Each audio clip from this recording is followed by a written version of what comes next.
फिर आता है वो दिन 28 जनवरी 2026, एज 66 ईयर्स। बारामती एयरपोर्ट, गोजुबावी फ्लाइट अपने शेड्यूल्ड रूट पर थी।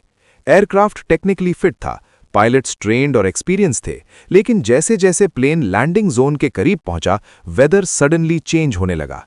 विजिबिलिटी कम होती चली गई, रनवे क्लियरली दिखना मुश्किल हो गया। और एविएशन में एक रूल होता है, if you don't see the runway you don't land. Pilot ने एयर ट्रैफिक कंट्रोल से लैंडिंग के लिए कॉन्टैक्ट एस्टैब्लिश किया। सब कुछ प्रोसीजर के हिसाब से चल रहा था। फर्स्ट लैंडिंग अटेम्प्ट, पायलट ने रनवे अप्रोच की, लेकिन डेंस हेज या लो विजिबिलिटी की वजह से रनवे प्रॉपर क्लियर नहीं दिख रहा था। डिसीजन लिया गया, लैंडिंग अबॉर्ट। ये कोई पैनिक नहीं था, ये स्टैंडर्ड एविएशन सेफ्टी प्रोटोकॉल था। फिर लिया गया गो अराउंड डिसीजन। प्लेन ने ऑल्टीट्यूड वापस ली, एटीसी के साथ कंटिन्यूअस कम्युनिकेशन चालू रहा।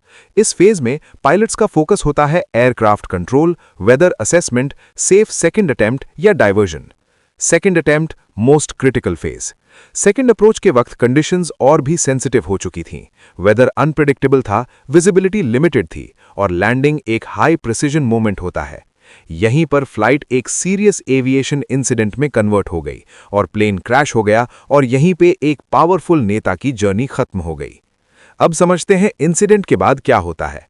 ऐसे हर इंसिडेंट के बाद फ्लाइट डेटा एनालाइज किया जाता है, पायलट एटीसी कम्युनिकेशन रिव्यू होता है, वेदर कंडीशंस का असेसमेंट होता है। मकसद एक ही होता है, फ्यूचर में ऐसी सिचुएशन रिपीट ना हो। पर एंड में यही होता है, अगेन कोई और प्लेन क्रैश। आपको क्या लगता है, इंसिडेंट या सोची समझी साजिश? ये आप डिसाइड कीजिए। कमेंट में अपनी राय लिखिए और ऐसी शॉर्ट डॉक्यूमेंट्रीज के लिए फॉलो और सब्सक्राइब जरूर करें।